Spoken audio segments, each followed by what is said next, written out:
এই রাষ্ট্র দর্শককে পুষে বড় করে। আপনি বিশ্বাস করবেন না জানে, কিন্তু এটাই সত্যি। এই রাষ্ট্রই দর্শককে পেলে পুষে বড় করে।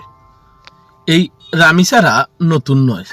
যুগে যুগে বাংলাদেশে প্রতিনিয়ত অহরহ এইরকম নিষ্ঠুর বর্বরোচিত অমানবিক দর্শন হচ্ছে, আর এই দায় পুরোপুরি রাষ্ট্রের।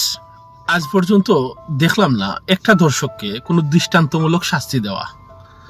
দর্শককে ধরেছে, কোর্টে নেওয়া হচ্ছে। কোর্টে নেওয়ার মানেই হচ্ছে দর্শককে বাঁচিয়ে রাখার ব্যবস্থা করে দেওয়া। কারণ এই দেশে দর্শকের পক্ষেও ব্যারিস্টার পাওয়া যায়, উকিল পাওয়া যায়।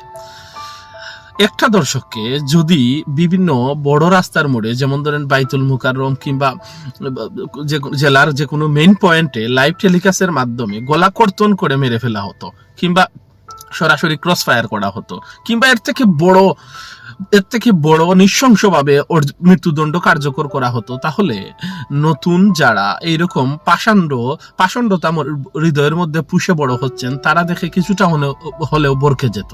রাষ্ট্র কেন এই বিষয়ে শক্ত অবস্থান নিচ্ছে না, সেই প্রশ্নটা থেকে যায়।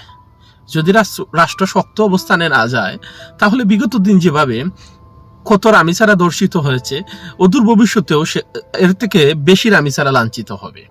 তাই সবাই মিলে আন্দোলন করেন, সবাই মিলে লেখালেখি করেন, যাতে দর্শককে ধরে যেখানেই ধরে সেখানেই খুন করা হয়, সেখানেই ক্রস ফায়ার করা হয়, কিংবা গলা কর্তন করে শিরুচ্ছেদ করে তাকে মৃত্যুদণ্ড দেওয়া হয়। সবাই মিলে এই আন্দোলনটা করেন।